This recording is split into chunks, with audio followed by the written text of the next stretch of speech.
నమస్తే. ఎన్నో ఆధ్యాత్మికమైనటువంటి విషయాలు మన ఛానల్‌లో ప్రసారమవుతూనే ఉంటాయి. చాలా ముఖ్యమైన విషయాలు, కొంతమందికి తెలవని విషయాలు, అవగాహన కల్పించాలి అన్న సత్సంకల్పంతో చేసే కార్యక్రమాల్ని ప్రతి ఒక్కరూ ఆదరించాలి అని కోరుకుంటున్నాను. ఇక ఈరోజు వ్యాస పౌర్ణమి గురించి తెలుసుకోబోతున్నాం. అసలు ఏమిటి ఈ వ్యాస పౌర్ణమి? ఎందుకు చేసుకోవాలి? దాని యొక్క ప్రాధాన్యత ఏమిటి? అసలు వ్యాసుడికి ఈ పౌర్ణమికి ఏమన్నా సంబంధం ఉందా? అందుకే దీన్ని వ్యాస పౌర్ణమి అన్నారా? ఈ విషయాలన్నీ కూడా వివరించడానికి నాతో పాటు స్టూడియోలో ఉన్నారు డాక్టర్ వేదాల రవీంద్రనాథ్ సిద్ధాంతి గారు. ప్రముఖ ఆస్ట్రాలజిస్ట్. మీకు ఎలాంటి డౌట్స్ ఉన్నా కూడా స్క్రీన్ మీద కనపడే నెంబర్‌కి కాల్ చేయొచ్చు. వీడియోని స్కిప్ చేయకుండా చూడండి. నమస్కారం గురు. ఏమిటి వ్యాస పౌర్ణమి అంటే ఏమిటి గురువుగారు? దాని యొక్క విశిష్టత ఏమిటి? ప్రాధాన్యత ఏమిటి? ఆ రోజు ఎలాంటి పనులు చేయాలి, చేయకూడదు? ఈ విషయాలన్నీ చెప్పండి. వ్యాసః అనే దానికి సంస్కృతంలో నానార్థ నిఘంటువులో వ్యాపకత్వం అనే అర్థం ఉంది. హ్మ్. అంటే విపులీకరించడం. హ్మ్. అయితే వ్యాసుడు విష్ణువు యొక్క అంశం నుంచి వచ్చినవాడుగా చెప్పుకుంటాం. ఎందుకంటే వ్యాసరూపాయ విష్ణవే అని చెప్పుకుంటాం గదా! హ్మ్. హ్మ్. అట్లా. అయితే వాస్తవానికి మొట్టమొదటి జగద్గురువు హ్మ్. సనాతన సంప్రదాయంలో దత్తాత్రేయుల వారు. హ్మ్. ఆ తదుపరి మనం వ్యాస భగవానుడిని తీసుకోవచ్చు. హ్మ్. అంటే ఈ వ్యాస పౌర్ణమే గురు పౌర్ణమిగా మారడానికి కొన్ని కారణాలున్నాయి తల్లి. హ్మ్. మరి దత్తాత్రేయుడేమైనా తక్కువవాడా అంటే కాదు. హ్మ్. ఆయన త్రిమూర్తుల అంశం నుంచి వచ్చినవాడే. ఓకే. అలాగే ఆదిశంకరాచార్యులు కూడా తక్కువ వారేం కారు. అవును. ఆయన జగద్గురువే. హ్మ్. మనం ఇలా ఒకరితో ఒకరిని పోల్చి చూడకుండా హ్మ్. మనము ఈ యొక్క వ్యాసుని గురించే మాట్లాడుకుంటున్నాం కాబట్టి ఆయన గురించే తెలుసుకునే ఏర్పాటు చేద్దాం. రైట్.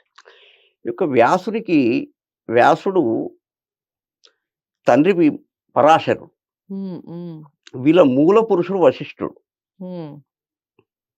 అయితే ఇక చాలా ఉంది దాని గురించి చెప్పాలంటే, ఈయన బదరికావనంలో జన్మించాడు కాబట్టి బాదరాయణుడు అని. హ్మ్. చాలా నల్లగా ఉండేవాడు.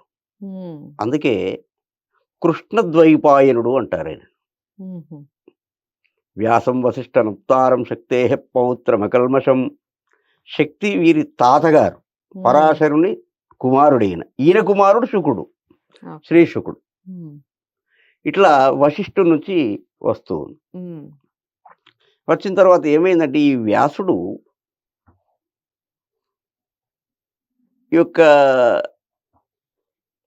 వ్యాసునికి ఒక సోదరుడు ఉంటాడనమాట. హ్మ్. శంకరుడు. హ్మ్. హ్మ్. అతనికి ఒక కుమారుడు ఉంటాడు.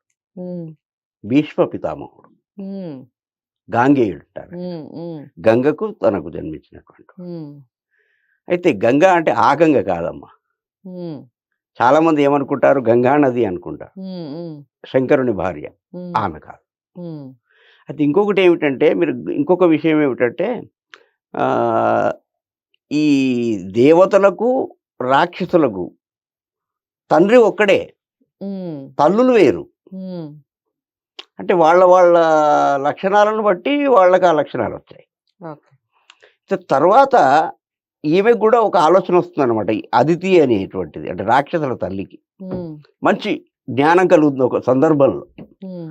ఆ జ్ఞానం కలిగిన సందర్భంలో ఒక 8 మంది సంతానం కలుగుతారు ఒకేసారి. ఓకే. వారే అష్టవసువులు. హ్మ్. ఆ అష్టవసువులు ఎలాంటి వాళ్ళంటే దేవతల కంటే గొప్పవారు. ఓకే. అన్ని విధాలుగా. హ్మ్. హ్మ్. అందులో ఒకరు ఈ యొక్క భీష్ముడు. హ్మ్.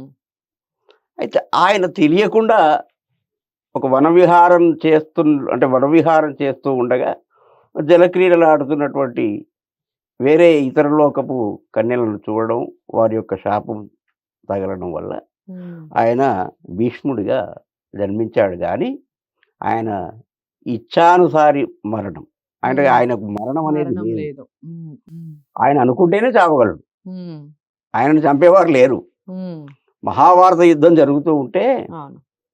మొట్టమొదట చూడండి అన్ని రథాల కంటే గూడాను శ్రీకృష్ణుడి రథం అంటే అర్జునుడి రథం అని చెప్పాలిక్కడ. హ్మ్. సారథి. సారథి అంటే ఇక్కడ మనకు గమ్మత్తు ఏందంటే తోలేవాడు హ్మ్.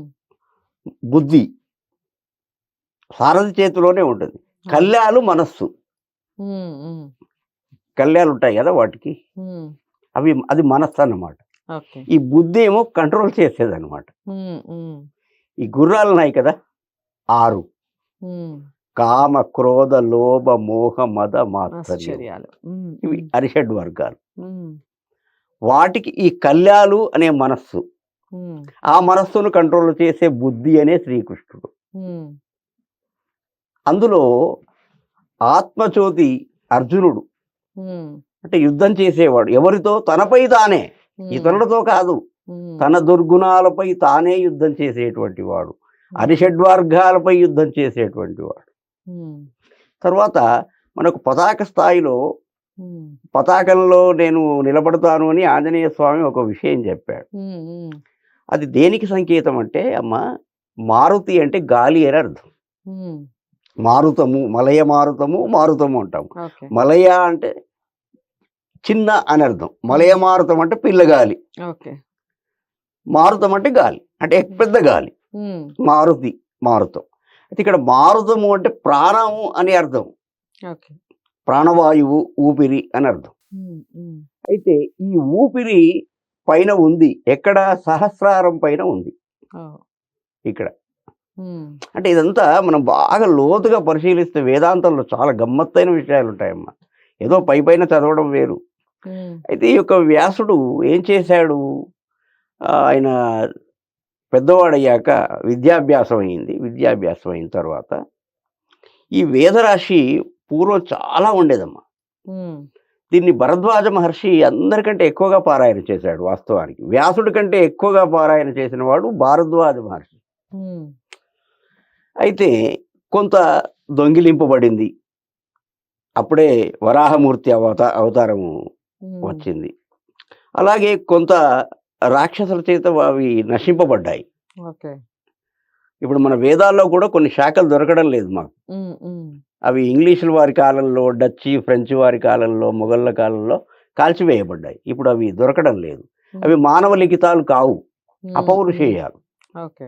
అంటే ఒక ధ్వని నుండి విని వింటే అవి వ్రాసారు. హ్మ్. కాబట్టి ఇవి దొరికే అవకాశాలు లేవు. రైట్. అట్లా ఈ వ్యాసుడు ఏం చేశాడంటే అనంతంగా చిందరబందరగా ఉన్నటువంటి ఈ యొక్క వేదరాశినంతా కూడా హ్మ్. ఒక క్రమ పద్ధతిలో అమర్చారు. అమర్చాడు. అందులో అమరుస్తూ ఏం చేశాడంటే కర్మకాండ, జ్ఞానకాండ అని 2 విధాలు. ఓహ్! వీటినే ఉత్తర మీమాంస, పూర్వ మీమాంస అంటారు. హ్మ్. దీంట్లో మళ్ళీ శుక్ల యజుర్వేదము, కృష్ణ యజుర్వేదం ఉన్నాయి. దీంట్లో మళ్ళీ ఆగమ శాస్త్రాలున్నాయి. రైట్. ఆగమ శాస్త్రాలు ఎన్ని? శైవాగమ శాస్త్రము, వైష్ణవాగమ శాస్త్రము, హ్మ్. గాణపత్య ఆగమ శాస్త్రము, స్కాందాగమము అని 6 ఆగమ శాస్త్రాలున్నాయి. ఓకే. అంటే హ్మ్. ఇన్ని రకాలైనటువంటి జ్ఞానాన్ని ఆయనకి ఎంత జ్ఞానం ఉండాలమ్మా! ఆ! ఇన్ని విషయాలు తెలిసినటువంటి వాడు. హ్మ్. హ్మ్. అయితే ఈ ఋగ్వేదంలో ప్రధానంగా చెప్పుకోవాల్సిందేందంటే, ఒకటి జ్ఞానకాండ, 2 హ్మ్. కర్మకాండ. అంటే హ్మ్. కొన్ని శుభకార్యాలకు, కొన్ని అపకార్యాలకు. అవే ఓకే. అంటే మంత్రాలు వేరువేరుగా ఉంటాయి. హ్మ్. కానీ స్వరము కొంచెం స్వరభేదం ఉంటుంది. అవును. అంటే ఇప్పుడు మీరు కొన్ని చప్పళ్ళు ఇప్పుడు ఈ డ డప్పులు వాయిస్తారు చూడండి. అవును. అంటే కొన్ని శుభకార్యాలకు వాయించే వాదన వేరుంటాయి. అది వేలా ఉంటుంది. కొంచెం హ్మ్. అపకార్యాలకు అవునవును. వేరే ఉంటుంది. హ్మ్. హ్మ్. కాబట్టి ఈ యొక్క వ్యాసుడు ఏం చేశాడంటే ఈ ఋగ్వేదాన్ని వేరుపరిచాడు మొట్టమొదట. హ్మ్. వేరుపరిచి మిగతాది గ్రహించాడు. హ్మ్. దాంట్లో యజుర్వేదంలో ఏముందంటే రాజు నుంచి మొదలు రాజు ఏం చెయ్యాలి? పురోహితుడు ఏం చెయ్యాలి? ఓకే. వణిక్ అంటే హ్మ్. వీడు వ్యాపారవేత్త. హ్మ్. హ్మ్. వైశ్యుడు. హ్మ్. వైశ్యుడు ఏం చేయాలి? శూద్రుడు ఏం చేయాలి? హ్మ్. ఇక మిగతా వాళ్ళు ఒక్కొక్కరు అంటే వాళ్ళ వాళ్ళ కర్మల్ని ఎలా వాళ్ళు నిర్వర్తించాలి. నిర్వర్తించాలి. వాటి వాటి వాళ్ళ బాధ్యతలేమిటి? భార్య బాధ్యతేమిటి? భర్త ఓకే. బాధ్యతేమిటి? కొడుకుల బాధ్యతేమిటి? ఇవన్నీ కూడా ఉన్నాయమ్మా యజుర్వేదంలో. ఓహ్! ఇక సామవేదానికి వచ్చినట్లయితే ఈ సామవేదం అంటే మనిషికి కాస్త ఆనందం కూడా అవసరమనే ఉద్దేశంతో వ్యాసుల వారు ఈ సామవేదాన్ని గానానికి విడిచిపెట్టాడు. ఓకే. ఆ తర్వాత ఆయనకి ఇంకొక ఆలోచన కూడా వచ్చింది. హ్మ్. మరి ఒక మహాపండితుడున్నాడు. హ్మ్. ఆయన ఏమీ అనలేదు ఎవరిని. హ్మ్. ఆయన్ని ఊరికే ఎవరో ఇబ్బంది పెట్టారు. ఓకే. ఆయన దగ్గర శారీరక బలం లేదు. హ్మ్. ఎదుటివాడికి దుర్మార్గుడు వాడు శారీరక బలం ఉంది. ఓకే. హ్మ్. వాడు ఊరికేనే కొట్టిపోయాడు.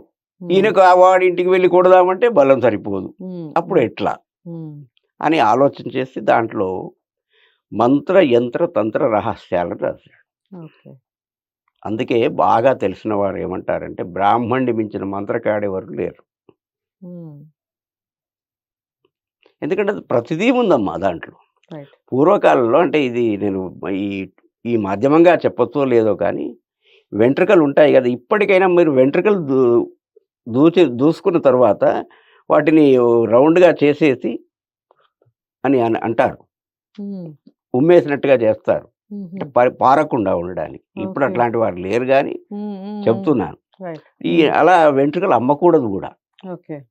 అయితే ఈ వెంట్రుకలను ఏం చేసేవారంటే రంధ్రం తీసి ఈ యొక్క వెంట్రుకలను పాతి ఒక సూక్తం ఉంటుందమ్మా. ఓకే. ఆ సూక్తాన్ని గనక 41 రోజులు పాటిస్తే అంటే పూర్వం ఆడపిల్లలు పెత్తనాలు బాగా ఉండేవి గనుక. హ్మ్. హ్మ్. ఇప్పటిలాగా గాదు గదా! హ్మ్. హ్మ్. అప్పుడు ఆ యొక్క సూక్తాన్ని చదవడం వల్ల నువ్వు తల్లిగారింట్లోనే ఉండిపో. అలా అవ్వడం వల్ల విడాకులయ్యేవి. అట్లా. అలాగే వర్షాన్ని రప్పించే సూక్తముంది. శత్రునాశన సూక్తాలున్నాయి. అంటే మంచి, చెడు 2 ఉన్నాయమ్మ దాంట్లో. హ్మ్. ఆ విధంగా ఈ యొక్క వేదాన్ని 4 భాగాలుగా విభజించాడు. అలాగే మనకు ఉపనిషత్తులు 1084 ఉపనిషత్తులు ఉండేయమ్మ. హ్మ్. మరి వచ్చేది కలియుగం. హ్మ్. ఈ ఉపనిషత్తులు 1084 ఉపనిషత్తులు చదివేరా? చదివి అర్థం చేసుకునేరా? హ్మ్. అంత సమయం వీరికి దొరికేనా? హ్మ్. అల్పాయుష్కులు. హ్మ్. తిప్పికొడితే 120. ఆ హ్మ్. 120లో 60 ఉన్నారు చాలామంది. హుహు. మాట చెప్తున్నాను. అవును. కాబట్టి వాటినేం చేశాడంటే 108కి కుదించాడు. సరిపోతాయి ఈ 108. ఓకే. ఇక వాటిని శంకరాచార్యులైతే 10 సరిపోతాయన్నాడు. హుహు. ఈ ఉన్నటువంటి అల్ప జ్ఞానానికి. హ్మ్. అంటే మానవులను నేను ఎ తిట్టడం లేదు. అదే. ఎందుకంటే చాలా మందికి అర్థం కావు. హ్మ్. అలా. ఆ తర్వాత ఇంకొక విషయం ఏం చేశాడంటే, ఇవన్నీ అయిపోయిన తర్వాత పంచమ వేదంగా ప్రసిద్ధి చెందినటువంటి మహాభారతాన్ని రచించాడు. ఓకే. అయితే మహాభారతం రాయాలి. హ్మ్. హ్మ్. మహాభారతం రాయాలి. కానీ ఇక్కడ గమ్మత్తైన విషయం ఏందంటే, హ్మ్. మహాభారతం రాయడానికి పూర్వము వ్యాసుడు ఏం చేశాడంటే, మనకు ఆదిలాబాద్ జిల్లా వాసర, అది బాసర గాదు. హ్మ్. బాసర అది. వాసర గాదు. బాసర హ్మ్. అనేటువంటి గ్రామంలో ఇసుకతో విగ్రహాన్ని చేసి, హ్మ్. అమ్మవారిని ప్రతిష్ఠించి హ్మ్. ధ్యానం చేశాడు. హ్మ్. అమ్మ సాక్షాత్కారం ఇచ్చి. ఓకే. సాక్షాత్కారం ఇచ్చి, "అమ్మ మీ అనుమతి కావాలి నాకు. హ్మ్. ఇవన్నీ చేసేసాను. మరి నేను పంచమ వేదంగా ఉండేటువంటి అంటే వేదాలేవి అర్థం కాని వాడికి ఈ హ్మ్. యొక్క ఏదైతే మహాభారతం ఉందో అది చదివితే వేదాల్లో ఉన్న జ్ఞానం అంతా అర్థం కావాలి." హ్మ్. అయితే మొట్టమొదట సంస్కృతంలో రాశారు. హ్మ్. హ్మ్. భాగవతాన్నైనా, మహాభారతాన్నైనా. ఓకే. అయితే మహాభారతంలో ఉన్నటువంటి విషయము ఎక్ హ్మ్. అంటే ప్రపంచంలో ఏదైతే ఉందో అంతా మహాభారతంలో ఉంది. హ్మ్. మహాభారతంలో ఉన్నది అంటే అంతటా ఉన్నది. ఓకే. అంటే దాంట్లో లేనిది ఎక్కడా లేదు. హ్మ్. అంటే ఒకవేళ మహాభారతం చదివినట్టయితే మనం ప్రపంచమును మొత్తం చదివినట్టే అని లెక్క. హ్మ్. కానీ మహాత్ములు ఏమంటారంటే మహాభారతాన్ని చదవండి. మహాభారతంలా నడుచుకోకండి. రామాయణంలా నడుచుకోండి. అంటే ఓకే. రామునిలా ఆదర్శప్రాయంగా ఉండండి. హ్మ్. హ్మ్. అని ఈ విధంగా ఈ యొక్క దీన్ని ఇలా చేశాడు. తర్వాత ఆయనకు పైలుడు, జైమిని, వైశంపాయనుడు, హ్మ్. జైమిని, పైలుడు, సుమంతుడు అని నలుగురు శిష్యులం. ఈ హ్మ్. నలుగురు శిష్యులకు వరుసగా ఋక్, సామ, యజుర్, హ్మ్. అధర్వ వేదాలను ఇచ్చాడు. హ్మ్. అదే కాకుండా పంచమ శిష్యునిగా, ఐదవ శిష్యునిగా సూత పౌరాణికుడిని తీసుకున్నాడు. ఓకే. సూత పౌరాణికుడిని తీసుకొని వాడికి తను రచించిన అన్ని గ్రంథాల యొక్క జ్ఞానాన్ని చెప్పాడు తల్లి. హ్మ్. చెప్పడం వల్ల ఇది ఎక్కడ బదరికాశ్రమంలో చెప్పాడు. హ్మ్. బదరికాశ్రమం మధ్యప్రదేశ్‌లో ఉంటుంది. ఓకే. ఆ మధ్యప్రదేశ్‌లో ఈ యొక్క బదరికాశ్రమం ఉంటుంది. హ్మ్. అప్పుడు అంటే ఇప్పుడు మనకు మీరు స్కాంద పురాణం రేవాఖండం దాంట్లో 6 ఖండాలున్నాయి. అంటే పార్ట్స్. ఓకే. ఇప్పుడు మనకు సత్యనారాయణ అవ్వగానే ఏమంటారు? ఇతి స్కాంద పురాణే రేవాఖండే ప్రథమ కథోధ్యాయ సమాప్తః అంటాడిగ. హ్మ్. హ్మ్. అంటే రేవాఖండంలో నుంచి తీసుకోబడింది. బ్రహ్మఖండము, విష్ణుఖండము, ఓకే. ఇట్లా ఉన్నాయి. హ్మ్. హ్మ్. అయితే విషయం ఏమిటంటే, ఈ యొక్క ఇవన్నీ చేసిన తర్వాత చిట్ట చివరికి ఏం చేశాడంటే, ఇంకా అంటే కొంత జ్ఞానం బ్రహ్మసూత్రాలను నిర్మించాడు. ఓకే. ఈ బ్రహ్మసూత్రాలను ఎన్ని నిర్మించాడంటే 555 బ్రహ్మసూత్రాలను నిర్మించాడు. హ్మ్. దీన్ని గనక మాట్లాడుకుంటే అంటే ఒక నిజంగా ఇద్దరు జ్ఞానులైన వేద పండితులు మాట్లాడుకుంటే 24 గంటల సమయం సరిపోతుంది. ఓకే. ఈ 5, 5, 5కు అనేక అర్థాలున్నాయి. హ్మ్. పంచీకరణం అని ఒకటుంది. హ్మ్. 5 ఇంటూ 5 25. ఓకే. అంటే దాంట్లో పంచేంద్రియాలు, పంచ కర్మేంద్రియాలు, పంచ జ్ఞానేంద్రియాలు, అన్నమయ కోశము, పంచమయ కోశాలు, పంచ ప్రాణాలు, హ్మ్. ప్రాణ, అపాన, ఉదాన, సమాన, వ్యాన ఇవన్నీ పంచ ప్రాణాలు ఇవన్నీ వస్తాయన్నమాట. ఓకే. ఇక అదొక పెద్ద సముద్రం. హ్మ్. కానీ విశేషం ఏమిటంటే వ్యాసుడు జన్మించడం వల్ల ఏం జరిగింది అంటే అంటే చిందరబందరగా ఉన్న వేదరాశి ఒక పద్ధతిగా మారింది. ఒక మహాభారతం పంచమ వేదంగా ఉద్భవించింది. అంటే బాగా పండితులు కాని వాడికి సంస్కృతం అర్థం కాని వారికి భాగవతం ఏది రామాయణం చదవడం వల్ల వేదాలను రామాయణం అంటున్నాను. బా బా ఈ యొక్క మహాభారతం చదవడం వల్ల 4 వేదాల్లో ఉన్నటువంటి విషయాలన్నీ కూడా అర్థమయ్యే అవకాశం. ఓకే. తర్వాత ఈ యొక్క చివరికి బ్రహ్మసూత్రాలను చదివి వాటిని ఎవరైనా గురువుగారితో పంచుకొని ఆ యొక్క మార్గంలో వెళ్ళి హ్మ్. చివరికి ఈ యొక్క మానవ జన్మ ఎందుకొచ్చింది అంటే మోక్షం కొరకే వచ్చింది. ఓహ్! అంటే ఇదే జన్మరాహిత్యం చేసుకో ఇప్పుడే ఓకే. అని. హ్మ్. కాబట్టి ఈ బ్రహ్మసూత్రాలు చదవడం వల్ల, వాటిని ఆచరించడం వల్ల హ్మ్. మనిషి పేదవాడుగా, బీదవాడుగా బ్రతుకుతాడేమో కానీ హ్మ్. మోక్ష సాయుధ్యాన్ని మాత్రం తప్పకుండా ఓకే. పొందుతాడు. ఇది వేద పౌర్ణమి రోజున ఈ పనులన్నీ చేయాలంటారా? అయితే హ్మ్. ఇది ఆషాఢ పౌర్ణమి నాడే ఎందుకొచ్చింది అనేది మీకొక అనుమానం. హ్మ్. హ్మ్. అయితే ఆయన జన్మించింది ఆషాఢ మాసంలో పౌర్ణిమ నాడు జన్మించాడు. ఓకే. ఓకే. హ్మ్. హ్మ్. కాబట్టి ఆయన జన్మతిథిని హ్మ్. గురు పౌర్ణమిగా భావిస్తారు. హ్మ్. ఇక దానికి ఒకసారి నేను 'రఘు మహారాజు కౌత్సుడు' అనేటువంటి ఒక కథ చెప్పాను. హ్మ్. హ్మ్. అంటే ఈ యొక్క కౌత్సుడు అనేటువంటి బ్రాహ్మణ బాలుడు విద్య నేర్చుకున్న తరువాత నేను హ్మ్. షార్ట్‌కట్‌లో చెప్తాను.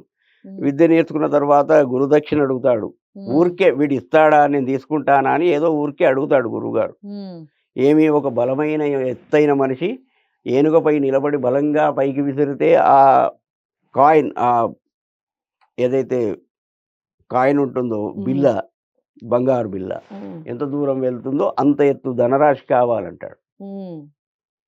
వీడ బ్రాహ్మణ బ్రాహ్మడు బ్రాహ్మః పర బ్రాహ్మణః పరభోజనః ప్రియః. భిక్షాటన చేసుకొని జీవించేవారు పూర్వం బ్రాహ్మణులు. హ్మ్. ఇప్పుడు కూడా అప్పుడప్పుడు చేసేవాళ్ళున్నారు. అందులో తప్పేమీ లేదు. హ్మ్. ఎందుకంటే మాది అలవాటే అది. హ్మ్. అయితే ఈ యొక్క తల్లిదండ్రుల పరిస్థితి వాళ్ళు భిక్షాటన చేసుకొని జీవించడమే. ఇక మరి ఎక్కడి నుండి తీసుకురావాలి ధనం? హ్మ్. రాజుగారిని ఆశ్రయించాలి. అప్పుడు ఈ శాసనాలు లేవు గదా! ఈ ప్రభుత్వాలు కాదు గదా! హ్మ్. అంటే ఒక బ్రాహ్మణుడంటే ఒక గౌరవం ఉండేది పూర్వం. హ్మ్. ఇప్పుడు ఇప్పటిలాంటి విధానం కాదు గదా! హ్మ్. ఇప్పుడు రాజుగారి దగ్గరికి వెళ్ళాడు. రాజుగారు అప్పుడే ఈ యొక్క యాగం చేసి ఉన్న ద్రవ్యమంతా కూడా దానం చేశాడు. హ్మ్. కోశాగారంలో చిల్లిగవ్వ కూడా లేదు. హ్మ్. ఇంతకుముందు గూడా మనం అనుకున్నాం చిల్లిగవ్వ, గవ్వ తర్వాత కాయిన్స్ వచ్చాయి. కరెన్సీ వచ్చింది. అట్లా ఏమీ లేదు. పూర్తిగా పేదవాడై ఉన్నాడు రాజు. ఓకే. మరి బ్రాహ్మడికి ఆపదొచ్చింది. ఇంత పెద్ద రఘువంశంలో జన్మించి నేను ఒక బ్రాహ్మణుడికి మాట ఇచ్చి నేను తప్పడమా? హ్మ్. అని ఆయన చాలా గిల్టీగా ఫీలింగ్ అయ్యాడు. బాధపడ్డాడు. హ్మ్. నేను ఎందుకంటే మాట తప్పని వంశం.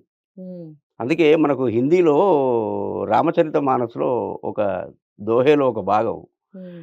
ప్రాణ जाय पर वचन न जाई रघुकुल रीत सदा चली आई ప్రాణ जाय पर वचन न जाई. హ్మ్.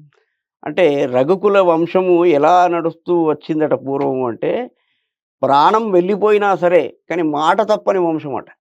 హ్మ్. మీరు 'శిబి చక్రవర్తిని' తీసుకోండి. తన హ్మ్. మాంసాన్ని కోసిచ్చాడు. హ్మ్. 'హరిశ్చంద్రుడిని' తీసుకోండి. రాజ్యమే వదిలిపెట్టాడు. హ్మ్. 'నల చక్రవర్తిని' తీసుకోండి. రాజ్యాన్నే వదిలిపెట్టాడు. హ్మ్. చివరికి వస్త్రాలు లేకుండా అయిపోయాయి కట్టుకోకుండా. అయినా హ్మ్. ధర్మాన్ని మాత్రం తప్పలేదు. అలాంటి రఘువంశం అంటే హ్మ్. ఈ యొక్క కాళిదాసు రాశాడు రఘువంశాన్ని. ఈ యొక్క హ్మ్. వీళ్ళంతా 32 మంది చక్రవర్తులు అయోధ్యను పరిపాలించారు. ఓకే. అయితే ఈ రఘు మహారాజు ఏం చేస్తాడంటే, ఈ బ్రాహ్మణుడు ఏదైతే అడిగాడో ఆ కోరికను తీర్చుకోవడానికి హ్మ్. హ్మ్.